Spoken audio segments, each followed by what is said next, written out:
Salut, ça va en forme? En tout cas, moi j'espère que tu vas bien. Voilà. Aujourd'hui, le petit tuto, ça va être comment rendre son véhicule autonome en énergie. Donc on va voir ensemble le montage de panneaux solaires. Donc là en plus, là j'ai deux petites batteries lithium.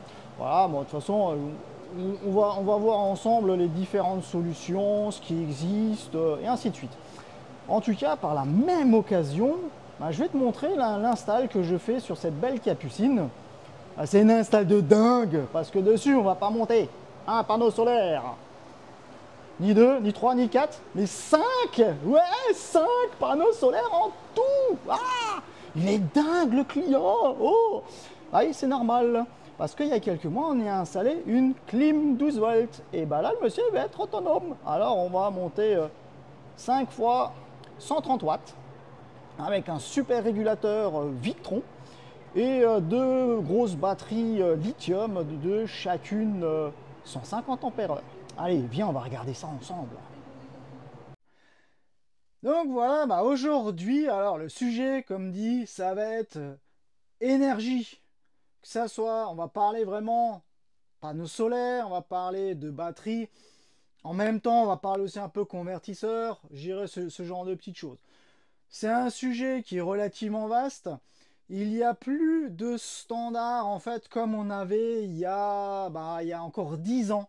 Parce qu'il y a plus de 10 ans, tu venais, on mettait une batterie, un panneau solaire, et puis c'était réglé, on ne revoyait plus les clients. Voilà. Maintenant, il y a beaucoup de choses ont changé.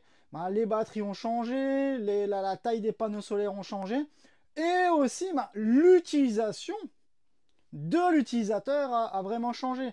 Parce qu'on est vraiment comme, on va dire, les gens, c'est leur deuxième maison. Voilà. Ils veulent de plus en plus de choses, donc forcément, ça va être plus énergivore. Et après, ils veulent aussi peut-être aussi faire comme chez eux à la maison. Genre, au cas où, se dire, je vais emmener mon grille-pain, bon, pas la machine à laver, mais par exemple, la machine à café, ce genre de choses. Voilà. Donc, c'est quelque chose qui, à la base, c'est vraiment, en tout cas moi, à chaque jour, ça va vraiment être du cas par cas. Je vais quand même t'expliquer les trois catégories, que ça soit l'ancien standard, donc les faibles énergivores, ceux qui ont besoin d'un peu plus d'autonomie, voire d'énergie, et après, je vais pas dire les dingues, mais les gros trucs. C'est comme dit, l'installation que tu vas voir vraiment à la fin de cette vidéo. Je vais vraiment te montrer le montage des 5 panneaux solaires qui font chacun 130 watts. Donc ça fait 650 watts en tout. Voilà, avec le régulateur Victron et tout ça. Ça, c'est quelque chose que je fais rarement. Mais à mon sens, c'est quelque chose qui va arriver de plus en plus parce qu'on va mettre de plus en plus de choses et les gens ils veulent aussi être de plus en plus, je dirais, être autonomes. Voilà. Donc si on va voir ces différentes petites choses, je vais essayer de toutes mettre dans le bon ordre. Ça va pas être évident, mais on va réussir à faire quelque chose. De toute façon, j'ai pris mes petites notes. Donc voilà. Alors, déjà en premier temps, on va partir sur l'ancien standard ou vraiment ceux qui sont faibles en énergie. Alors que ça soit maintenant pour du camping-car, de la caravane ou voire du fourgon aménagé, on peut vraiment reprendre en fait je dirais les différents principes. Voilà, parce que ouais, il y a des caravanes aussi où maintenant les gens sont au fin fond de la montagne, n'ont pas de branchement, machin. Je ne pourrais pas encore à vivre dedans, mais veulent au cas où une autonomie aussi importante qu'un camping-car, voire supérieur. Voilà. Donc on peut vraiment reprendre ça pour ces différents modes de véhicules, voilà, de loisirs. Voilà. Alors, déjà à la base, si tu es camping-cariste ou voilà, tu es van lifer et tu vas quand même continuellement sur un terrain de camping, là, une bonne batterie, des charges lentes. Maintenant, nous, à la base, sans faire de pub, on va mettre de la Varta et le D95 ampères. Ça marche super bien. Voilà. T'es pas forcément obligé d'avoir un panneau solaire. Ouais, si tu vas continuellement sur un terrain de camping, voilà, même si au pire, tu as une fois, comme ça, va dire, oh, ouais, freestyle, je vais dormir dans le jardin, et t'as pas ta rallonge électrique, tu peux quand même passer une nuit, hein. Là, ça ne pose aucun problème.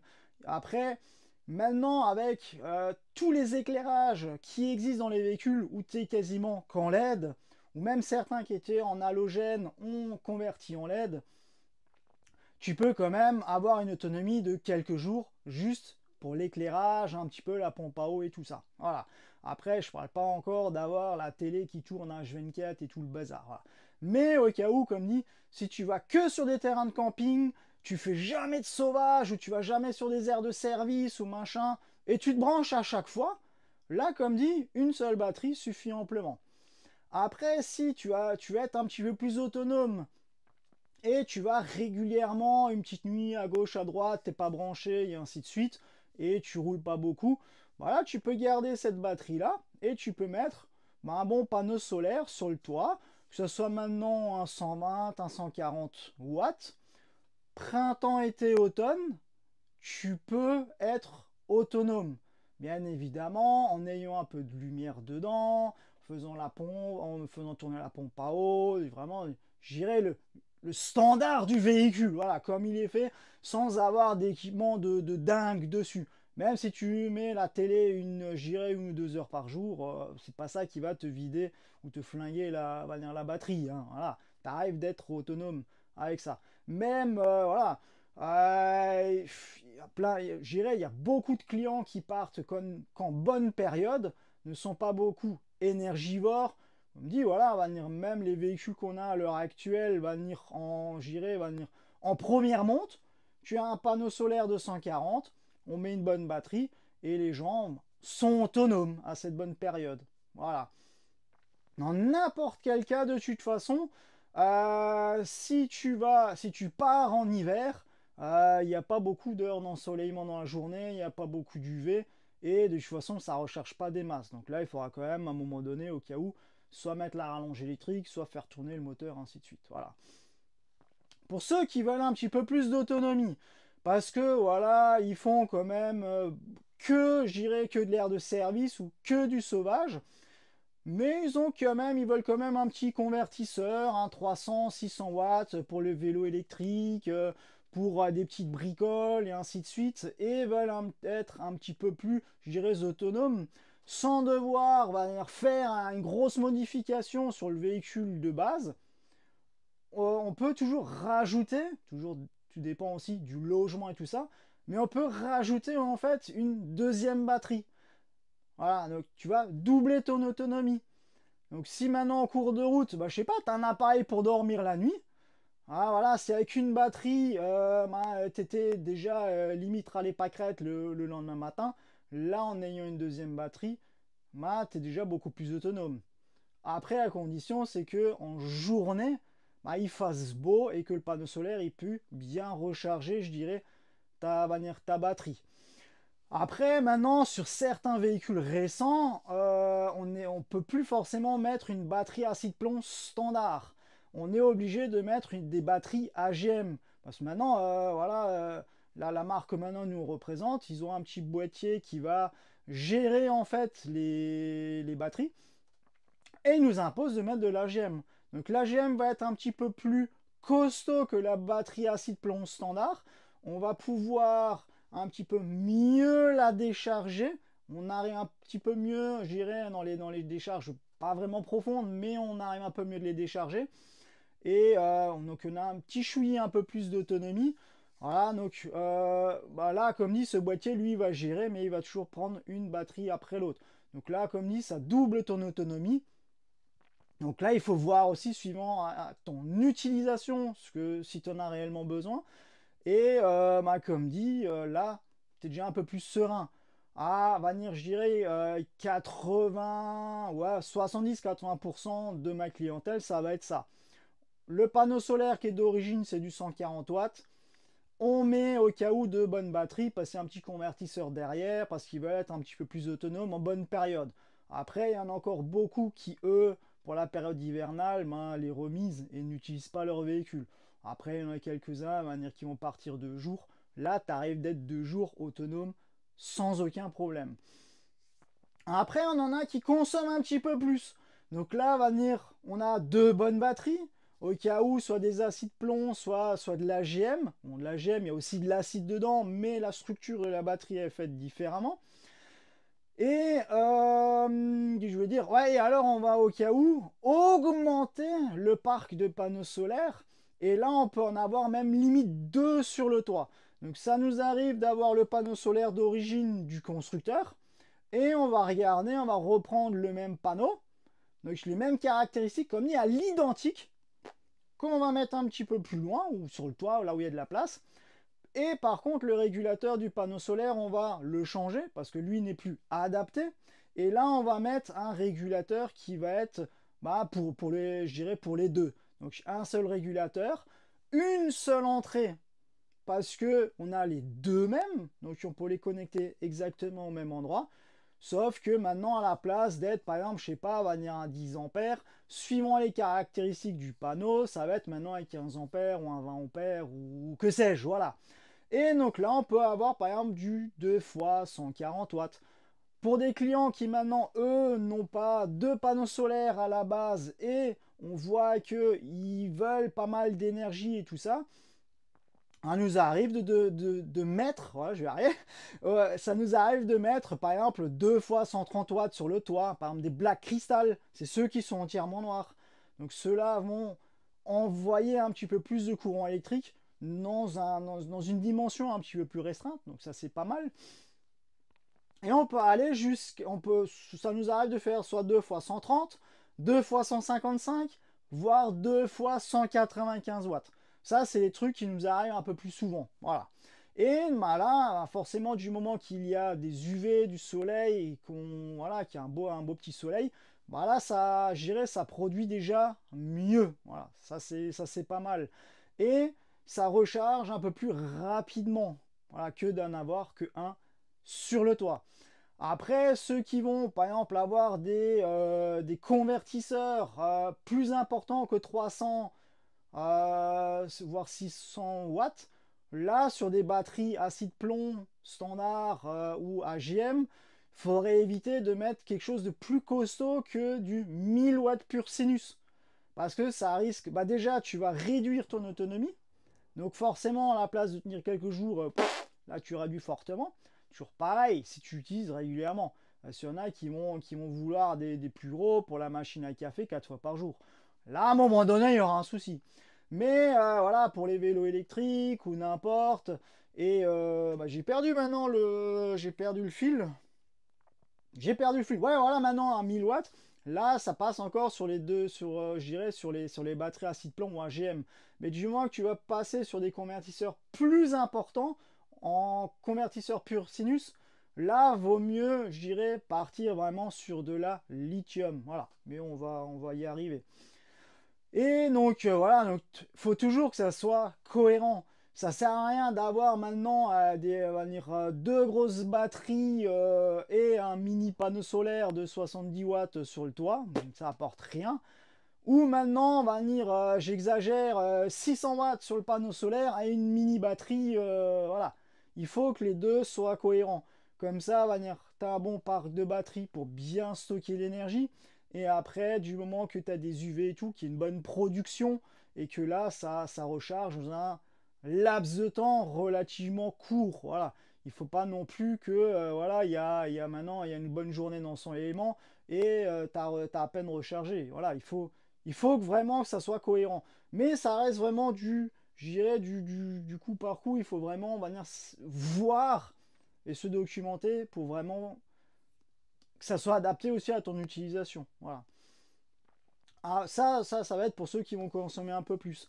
Après, c'est rare maintenant, nous, en fait, enfin moi en tout cas dans ma catégorie de véhicules, de mettre des grosses batteries, genre des 180 ampères, je dirais en acide plomb, en AGM ou n'importe, genre batterie camion. Ça, c'est quelque chose qui, moi, à mon sens, je fais rarement. Ça m'est déjà arrivé d'en faire pour des véhicules en double essieu ou maintenant, on va dire des installs spécifiques. J'ai déjà équipé des remorques frigorifiques, on va dire comme ça, hein.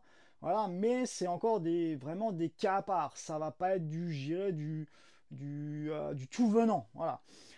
Après, batterie lithium. Donc là, on va aussi passer sur une autre catégorie. Donc déjà, la batterie lithium, elle va être très importante quand maintenant on va vouloir mettre un gros consommateur de l'autre côté. Genre maintenant un convertisseur 2000 watts. Parce que on veut mettre la machine à café, le sèche-cheveux ou un gros consommateur. Maintenant pour ces batteries-là, c'est vraiment ce qui est le plus adapté. Voilà. Si tu veux juste mettre une lithium comme ça parce que tu as lu sur internet qu'elle est rechargée en 1 heure et puis fini, non, non, non, là tu peux oublier, c'est claquer le pognon, c'est pas vrai, c'est. Voilà, il faut bien faire attention. Moi maintenant, mes clients, le lithium, je le conseille principalement que quand il y a vraiment ce genre d'utilisation. Des très gros convertisseurs. Parce que maintenant, un 2000 watts sur une batterie acide plomb normale, tu vas l'utiliser une dizaine de fois et tu vas commencer déjà à la flinguer. Hein. Voilà. La lithium, elle, ne va pas réagir aussi mal qu'une batterie acide plomb. Donc elle est vraiment adaptée pour. Après, batterie lithium, il faut bien faire attention, il ne faut pas prendre n'importe quoi. Sur internet, tu trouves tout ce que tu veux. Il y a à boire, à manger, il y a du super qualité, il y a de la vraie merde, et non, tous les tarifs que tu veux. Donc là, il faut vraiment peser le pour, le contre et se renseigner aussi. Il faut bien faire attention.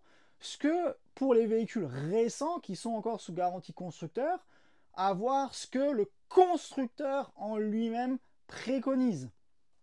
Parce que, je parle par expérience, j'ai déjà eu le cas où maintenant, voilà, une batterie lithium a été installée dans un véhicule et manque de peau, ça a flingué le boîtier général.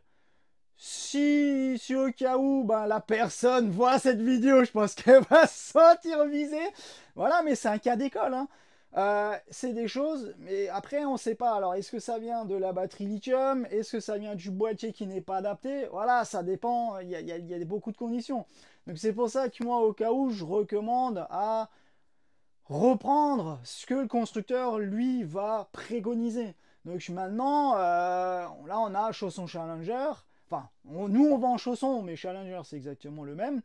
Et Chausson va nous imposer en fait de mettre de la batterie Super B, parce que ça a été testé sur leurs produits.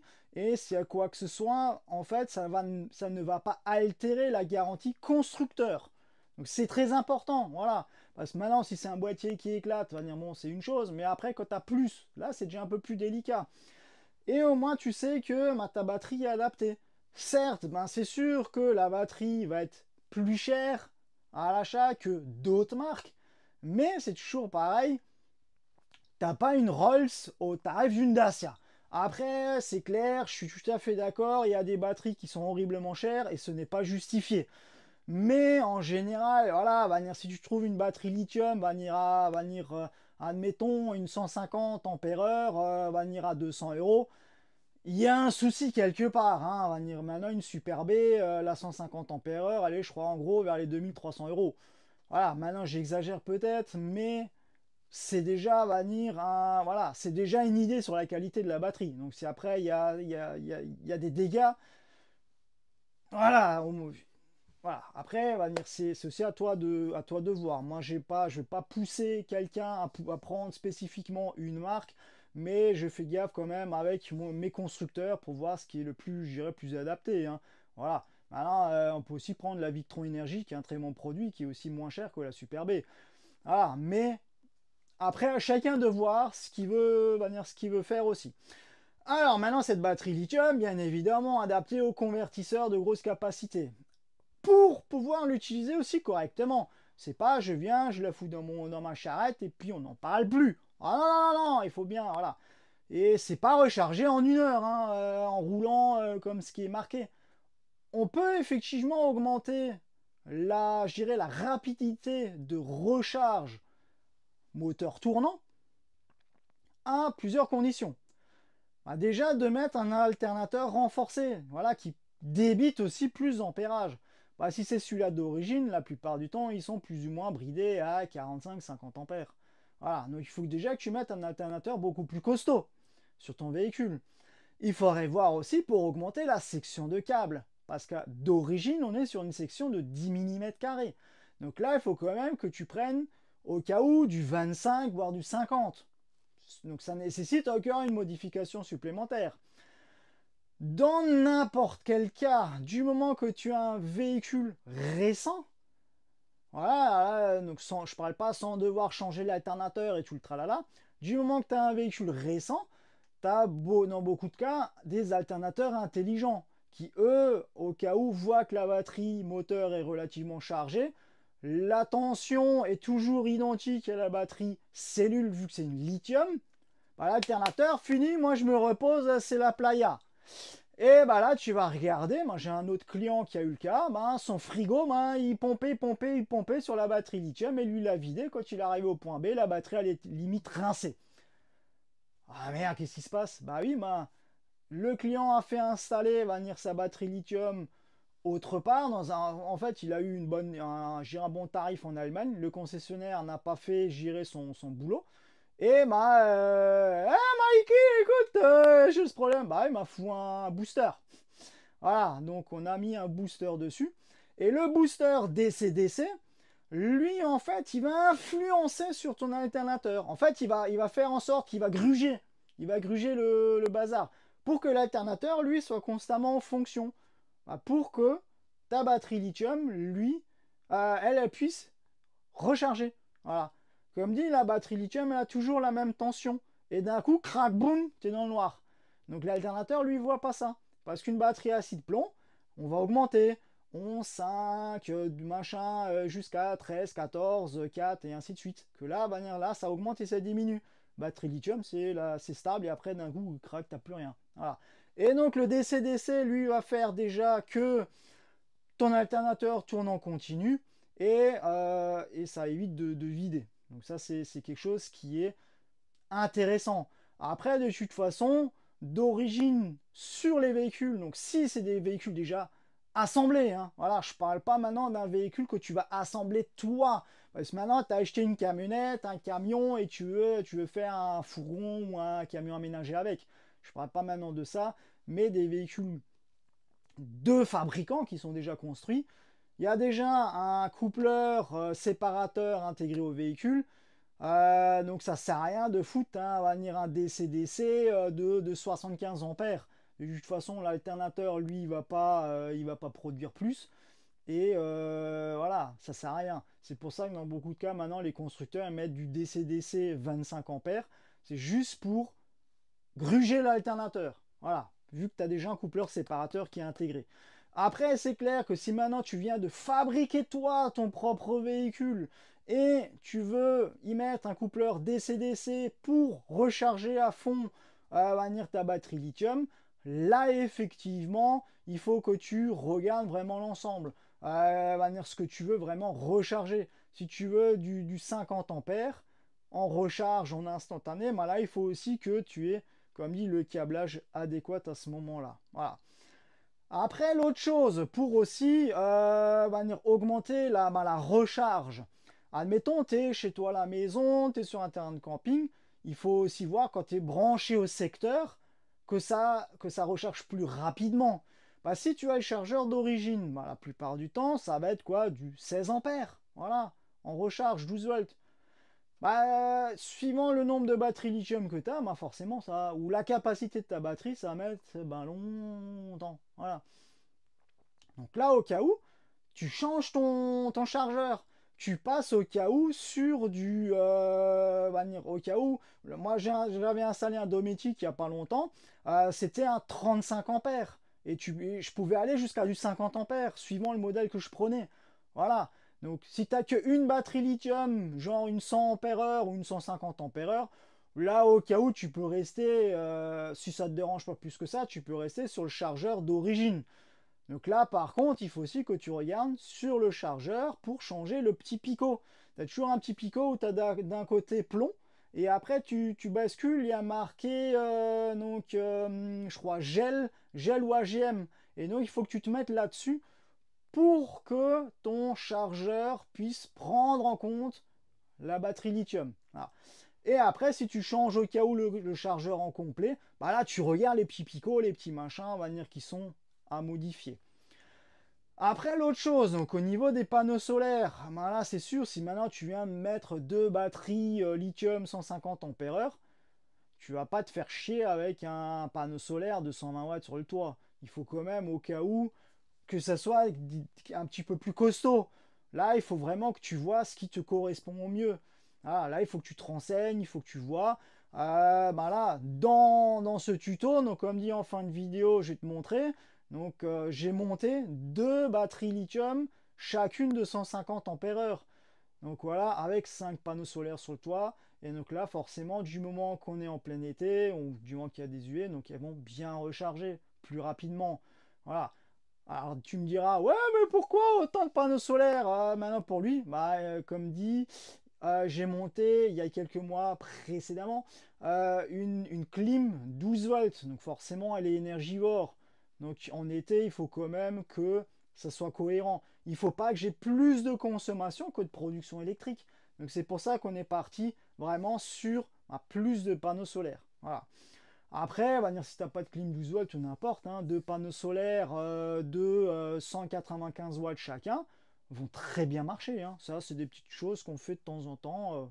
Voilà, enfin, c'est pas le plus gros de notre truc, mais voilà, pour deux bonnes batteries lithium, on met ça, voilà. Ça marche bien. Voilà. Après, alors est-ce que j'ai oublié qu'est-ce que je voulais encore dire ouais, mais après c'est toujours pareil, hein, il faut vraiment voir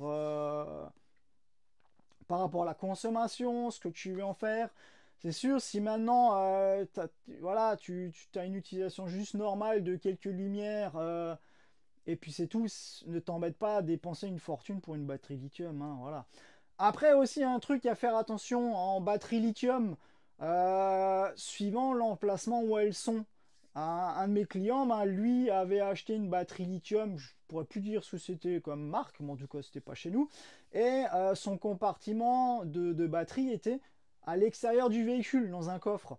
Bah, il voulait partir on va dire, quand il y avait du gel, et ce qui s'est passé, ben, la batterie elle s'est foutue en sécurité, d'un coup, crac, boum, plus de lumière à l'intérieur. Donc il existe des batteries qui vont avoir donc une résistance chauffante à l'intérieur pour pouvoir les utiliser quand il y a vraiment du gel ou quand tu veux partir au sport d'hiver. Donc c'est aussi quelque chose à mettre en ligne de compte. Après, maintenant ce client en question, on est en train de voir pour modifier l'emplacement de la batterie. Donc moi c'est un ancien véhicule hein, qui a une quinzaine d'années. Donc on est en train de voir pour mettre en fait vraiment la batterie à l'intérieur et refaire tous les branchements. Donc voilà, après c'est des choses qui peuvent aussi se faire. Et de toute façon, du moment qu'il a du chauffage dedans, bah, la batterie, la batterie fonctionne. Voilà, parce qu'on est hors gel. Donc c'est aussi un truc à mettre en ligne de compte. Voilà. Comme dit, énergie solaire, c'est pas une science exacte. L'autonomie, c'est pas une science exacte, c'est vraiment au coup par coup. Il faut vraiment, donc si tu n'es pas encore équipé et tu veux t'équiper, ou que maintenant ça soit pour aménager un véhicule, ou que ça soit parce que tu as déjà un véhicule fini et tu es en train de voir et de finaliser l'achat, ou tu as envie de l'équiper toi, il faut vraiment que tu te renseignes sur toutes ces petites choses, de ce que tu veux faire. Et après, de toute façon, dans n'importe quel cas, tout est toujours évolutif. Même si aujourd'hui tu pars sur deux panneaux solaires de 195 watts et tu mets deux batteries à acide plomb, c'est cohérent l'installation, mais tu peux toujours te dire voilà, dans un an, je jarte maintenant mes batteries parce que je vais avoir une rentrée d'argent, je vais changer mon truc, je vais foutre de la lithium. Voilà. Ou même dans l'inverse, tu peux revenir sur le truc. Voilà, tu peux toujours modifier l'ensemble.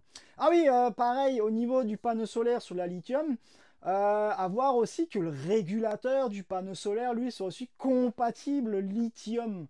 Ça, c'est aussi un truc à faire attention parce qu'ils ils sont pas tous compatibles. Voilà. Parce qu'il y en a, tu vas le brancher dessus, le bazar, et en fait, il recharge jamais parce que la batterie lithium, comme dit, elle est toujours à la même tension. Donc voilà, ça, c'est aussi des petites choses à venir à voir. Après, en régulateur, en bon régulateur, moi, j'en monte deux. Pour donner des noms, ça va être soit maintenant le Halden, le e-Boost, qui lui est compatible avec toutes les batteries, qui fonctionne super bien. Sinon, bah, en comparatif, tu vas avoir le Victron Energy qui lui a un petit plus, c'est que tu peux à distance, ben, sur ton smartphone, tu peux, ou ta tablette, hein, tu peux voir ben, la production d'énergie, voilà, de ton panneau, ce qui produit, ça c'est, j'irais, ça c'est pas mal. Mais sinon, les deux produits sont de super qualité, c'est les deux que j'installe, comme dit, à la de base, quoi, voilà. Après, il faut bien voir, c'est sûr, du 650 watts, ben, je ne l'ai pas chez Alden, ça va jusqu'à 350. Voilà. S'ils n'ont pas changé en cours de route. Mais voilà, après, je fais vraiment, j'irai au coup par coup. Voilà. Donc déjà, là, tu as un petit peu plus d'infos. Pareil, là, c'est vraiment, de ce que je t'ai dit, pour le moment, ça va être aussi principalement en bonne période, printemps, été, automne. Là, tu as la production d'énergie.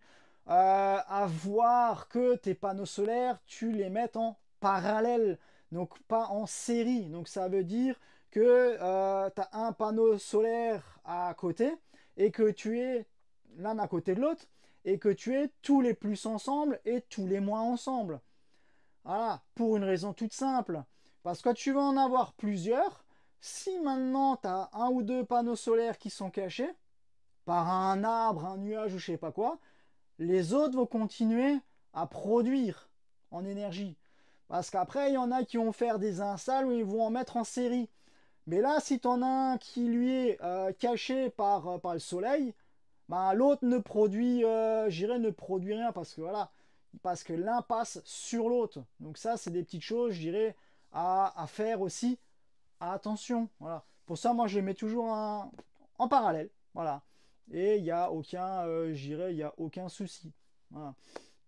Euh, donc, ça marche super bien en bonne période. Voilà, printemps, été, automne, parce que le soleil est aussi plus au zénith. Il y a plus d'UV, il y a plus d'heures d'ensoleillement dans la journée. Donc en période hivernale, il faut penser à un truc, il ne faut pas t'attendre à une production de dingue, hein. Voilà. Là, sur l'install que je viens de faire, donc comme dit, j'ai fait les essais. On a monté, je me répète peut-être, mais comme dit, on a monté 5 panneaux solaires de 130 watts, ce qui donne 650 watts en tout. Le régulateur Victron Energy, 150/45 ampères. Donc déjà, c'est du gros matos. Pareil, quand tu vas avoir des grosses installs, voilà, je suis peut-être du coq à l'âne, mais quand tu vas avoir des grosses installs comme ça, part aussi sur des grosses sections de câbles.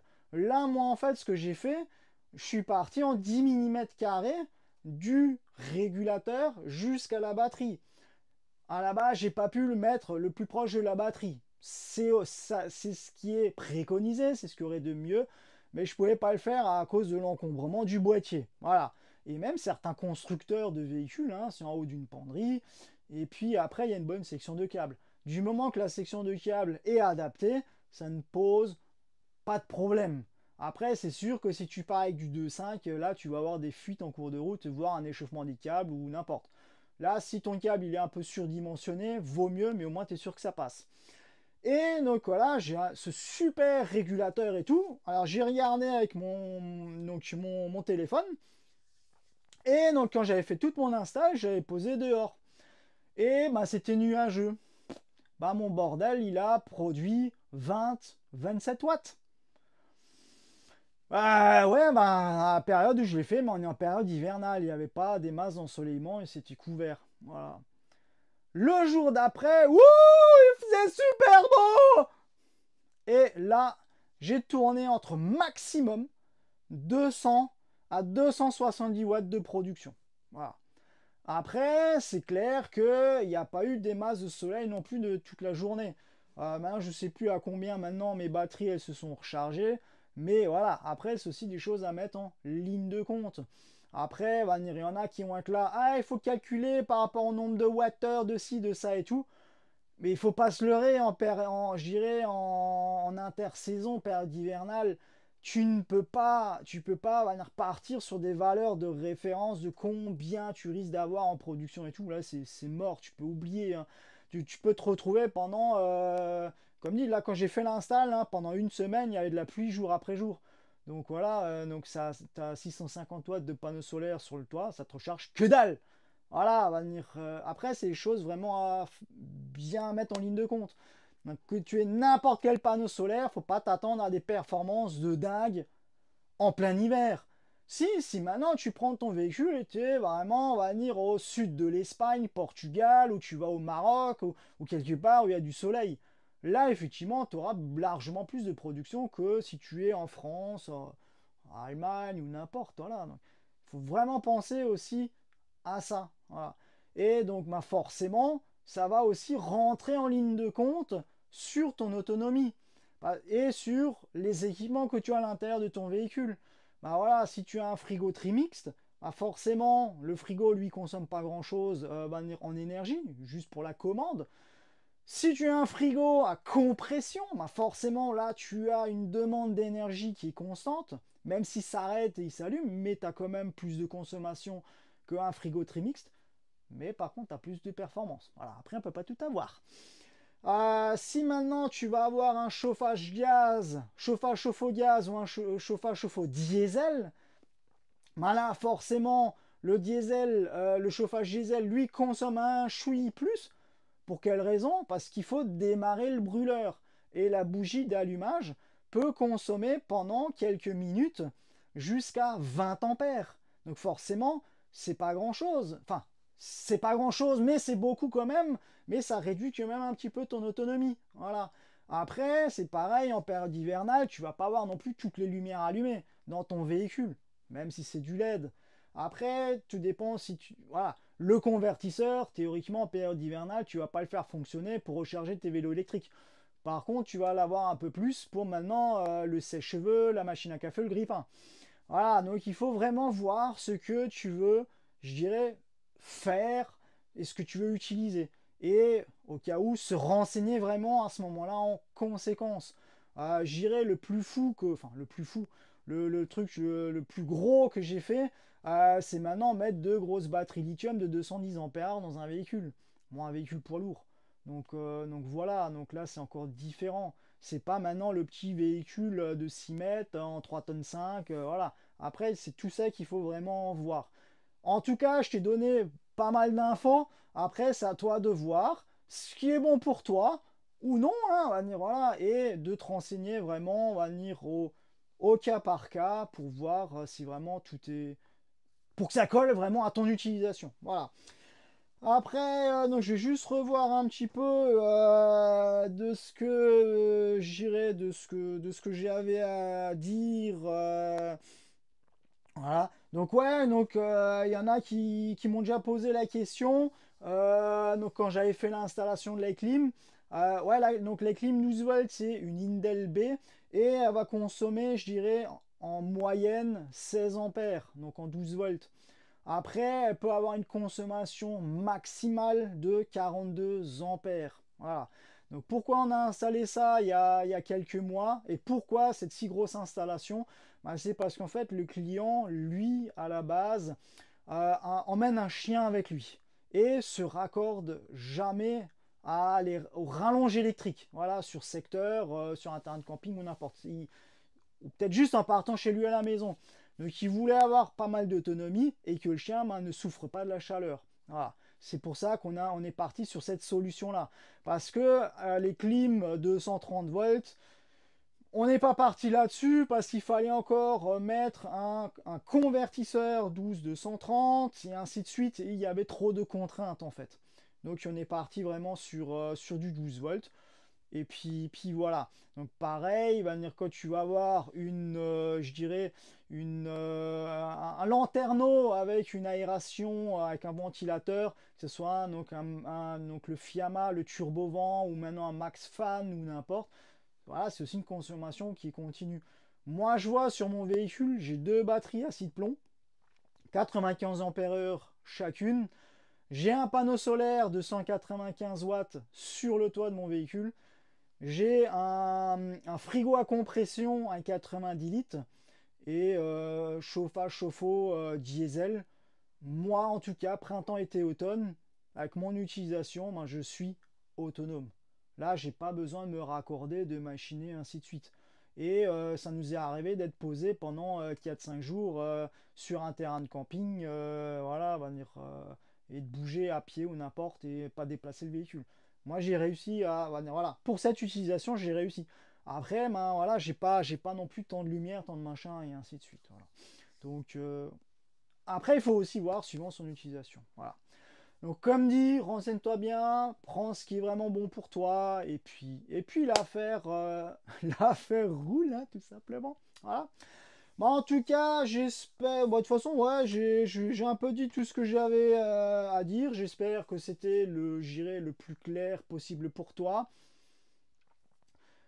Maintenant, je vais faire mon petit final et tu vas voir ben, le reste de la vidéo. Donc, comme dit dans le reste de la vidéo, je vais te montrer l'installation des 5 panneaux solaires, l'installation du régulateur Victron, à savoir que j'ai connecté tous les panneaux solaires sur des barrettes pour rentrer avec un seul fil directement dans le régulateur. Pas que maintenant avec les vibrations, le premier dodan, j'ai tous mes fils qui se fassent la malle. Voilà, moi j'aime bien avoir un bon câble et puis c'est bon. Du régulateur, une bonne section directement sur les batteries lithium. Protégé toujours, dans n'importe quel cas, toujours protégé avec un fusible. Voilà. Et comme ça, je dirais, on est bon. Ouais, j'ai oublié un truc. Le régulateur du panneau solaire, donc comme dit, de préférence, prend du MPPT. Parce que c'est quand même des super régulateurs. C'est sûr qu'ils sont un peu plus chers que les PWA ou PWM. Voilà, enfin, ça c'est en tout cas, ça c'est des petits trucs de merde. Je vais pas dire ça autrement. Prends du MPPT, c'est ce qui marche le mieux.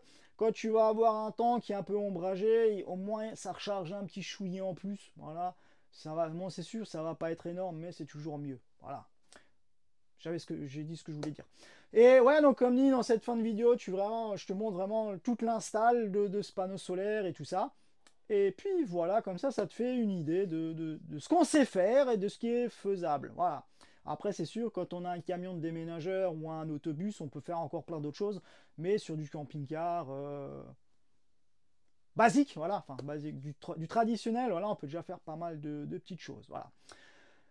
Alors, bah sinon, en tout cas, j'espère que j'étais le plus clair possible. J'espère que ça t'a éclairé, que maintenant tu es au courant de plus de choses et que ça te permet de faire une belle installation électrique. Voilà. Et puis, merci en tout cas de m'avoir suivi. Merci à tous ces abonnés. Merci pour tous les likes. Voilà, c'est quelque chose qui fait super plaisir. Je le précise encore, je fais vraiment tous ces tutos sur mon temps libre. Je le fais par passion, par rapport à je dirais à mon expérience. Hein, je dis bien mon expérience.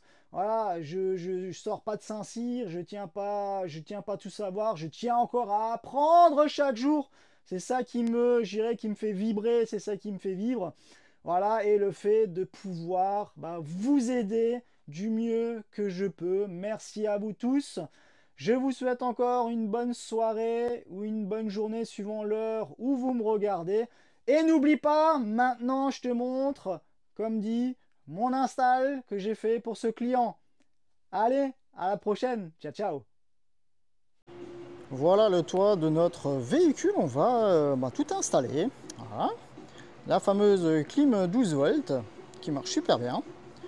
Et bah oui, tu viens me dire, il y a déjà un panneau solaire. Bah oui, je sais. C'était déjà moi à l'époque qui l'avais monté. Bah celui-là, il faudra que je le renlève. Et bah là, ça va être un peu galère parce que si c'est moi qui l'ai collé, ça va être trop bien collé. C'est ça qui m'inquiète.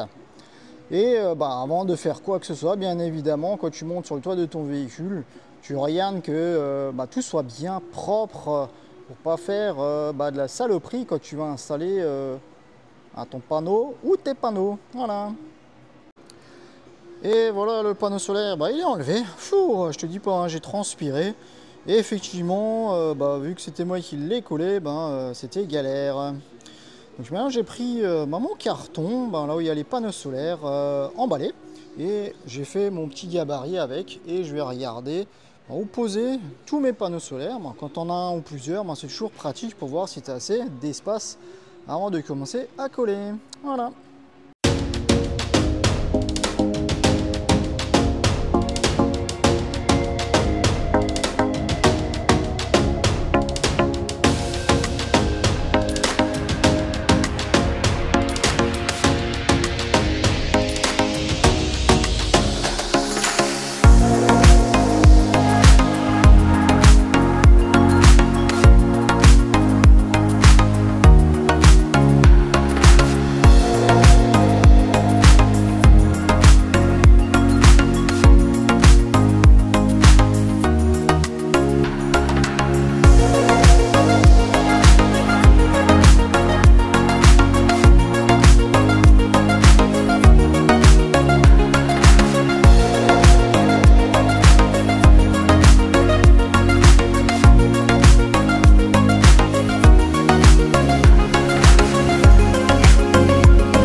Ça chauffe là-haut. Mais en tout cas, je les ai posés les 5. Wouh, yeah. Oh, bon, ça va, c'est rien de compliqué. Hein. Allez, je vais te montrer à quoi ça ressemble. Oh, regarde comment que c'est beau ça, les 5 panneaux. Encore un petit coup de lavette et tout sera parfait. Ouais, et regarde, il reste encore un petit choui là devant. Et je peux encore en mettre un ou deux. Ah, je crois que ça suffit. Hein. Ça serait exagéré. Hein. Voilà, vu que maintenant les 5 panneaux sont posés, j'ai regardé aussi pour que les pastois puissent sécher, pas qu'ils viennent et que je tire sur mes petits câbles et que les pastois se fassent la malle et que ça altère l'étanchéité du véhicule. En attendant, j'ai regardé, j'ai posé 2 batteries lithium à la place des batteries acide plomb qu'il y avait à l'origine dedans. J'ai revérifié les petits câblages et tout. Et j'ai posé une nouvelle alimentation. Ouais, parce que l'alimentation d'origine du constructeur, elle est plus assez costaud. Vu la puissance, ça fait quand même 650 watts en panneau solaire. Ouais, il y avait, je crois, c'était du 6 mm carré, donc c'était un petit peu juste. Donc là, j'ai préféré avoir une alim directe des batteries. J'ai mis une belle protection de 50 ampères et je suis allé monter en haut de ma penderie pour poser le régulateur Victron Et j'ai fait les petits branchements au fur et à mesure. Bon, j'ai quand même attendu, je dirais, une bonne... bah, de toute façon, le temps de poser les batteries, machin et tout, il s'est quand même passé, va venir quasiment 2 bonnes heures, le temps que je remonte encore avec mon alim et que je prépare le tout. Donc là, j'ai fait mes petits branchements, ainsi de suite. J'ai aussi tout de suite vérifié, bah, bien évidemment, le régulateur Victron, bah, il s'est allumé. Donc ouais, ça marche. J'ai tout de suite fait bah, les mises à jour pour le client. Ça lui évite que quand je veux lui montrer comment ça fonctionne, de passer 20 minutes à faire toutes les mises à jour. Et ça me permettra aussi après, quand il y aura, bah, quand je pourrai sortir le véhicule, bah, pour faire les différents essais, voir si ça produit correctement. Hein. Et ça me permettra aussi pour moi de savoir combien, avec ces 650 watts, combien ça va produire avec du soleil, un petit peu en ombragé, et ainsi de suite. Et ça me permettra de faire des retours aussi par rapport à ma clientèle ou aux questions qu'on va me poser. Hein. Donc là, je vais te montrer d'abord le régulateur et après, je vais te montrer à quoi ça ressemble au niveau des batteries. Hein. Donc voilà dans la penderie, donc il y a le chargeur que j'avais déjà changé l'autre fois, donc on était passé sur un chargeur de 35 ampères pour les bonnes batteries, les boîtiers électriques et tout. Mais ce qui nous intéresse, donc là moi je suis remonté jusque là-haut, hop là. Et là tu vois, donc il y a l'origine, donc là j'ai mes petits trous, donc mes 3 petits trous, il y avait donc mes passe-toits avec mes petits câbles qui sont sortis. Je te rassure, je vais mettre une belle gaine de protection après dessus. Hein, voilà, mais j'ai laissé enlever pour te montrer à quoi ça ressemble. Et ce que j'ai fait, donc nous en fait on peut avoir donc des barrettes de masse. Donc avec les 4 vis à la base, c'est la barrette en une fois. Donc moi ce que j'ai fait, je l'ai sectionné en plein milieu.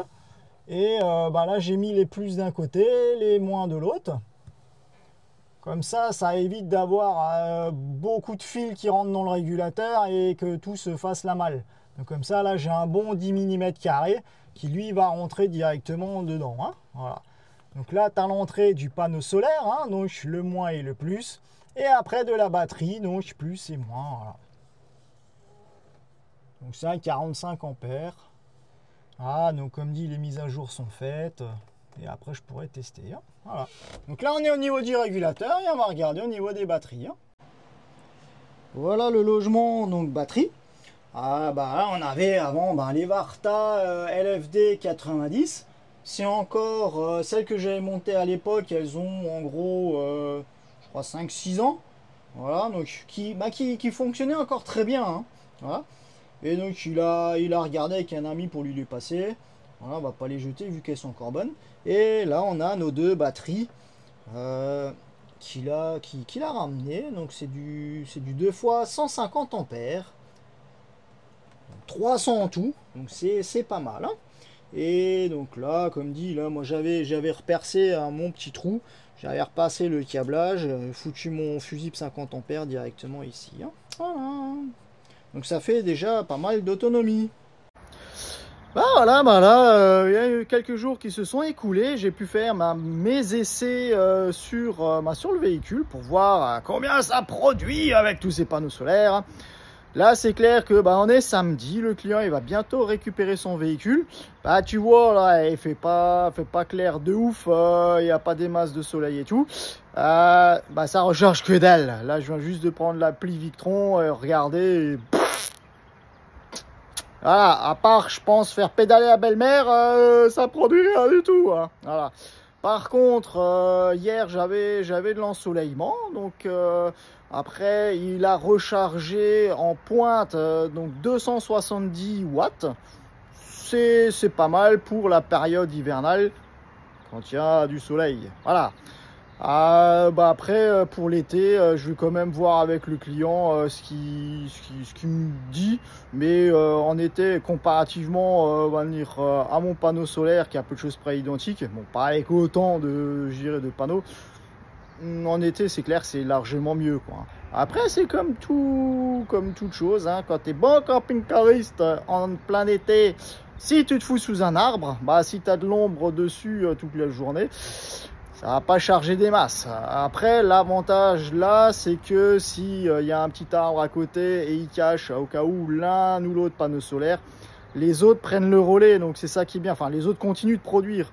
Que quand tu n'en as qu'un seul, gigantesque sur ton toit, bah lui, quand il est caché, il est caché. Hein. Voilà. Il produit que dalle, voire pas grand-chose. Voilà.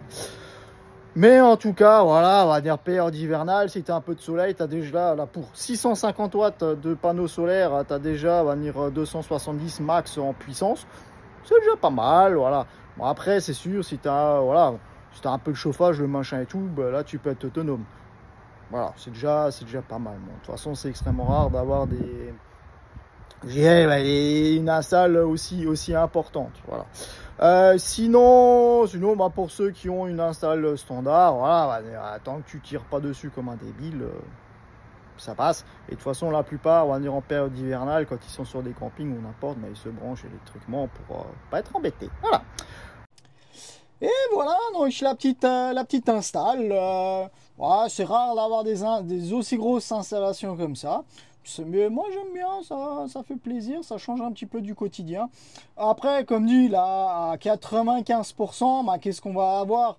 Comme dit, on va avoir maintenant soit un bon panneau entre, je dirais, 140 jusqu'à 195 watts, ou sinon ça va être un double panneau, suivant bien évidemment aussi la place qu'il y a sur le toit, entre 100 et j'irais 2 fois 100 watts ou jusqu'à 2 fois 155. Voilà, c'est rare d'avoir plus gros. Bien évidemment, il faut toujours faire attention aux régulateurs qui soient vraiment adaptés au panneau que tu montes, hein, pas que les panneaux soient plus costauds que le régulateur qui est installé. Voilà, déjà, hein, parce que sinon ça va être un petit peu ballot. Donc je pense que soit le régul il va claquer dans la foulée, ou en tout cas, je sais pas, moi ça m'est pas encore arrivé parce que j'ai toujours regardé les caractéristiques techniques pour que ça soit vraiment le plus adapté possible. Voilà, après, comme dit, faut vraiment voir aussi la consommation que tu as à la base et forcément s'équiper en conséquence. Si t'as pas de télé dedans, t'allumes une lumière tous les 5 glinglins et t'as rien d'autre, ça sert à rien d'avoir, va dire, je sais pas, 200, 400 watts de panneaux solaires sur le toit. Hein. Là, un simple panneau solaire, un bon régulateur, une bonne batterie, tu es tranquille en été. Après, c'est sûr, si on part en intersaison, bah là, il faut vraiment voir, c'est au cas par cas, c'est vraiment par rapport à ce qu'on va faire. Voilà. Bon, en tout cas, j'espère que ce petit tuto t'aura plu. Comme ça, tu vois comment j'ai rendu ce véhicule entièrement autonome. Et puis voilà. Tu as un petit peu plus d'infos aussi en même temps avec les installations électriques, panneaux solaires, hein, un petit peu avec les batteries. Et puis voilà. Hein. Sinon, ben, je te souhaite encore une bonne journée ou une bonne soirée suivant l'heure où tu m'as regardé. Merci pour tes likes, merci à tous ces abonnés, merci à vous tous, ça fait super plaisir. Portez-vous bien, allez à plus, ciao ciao.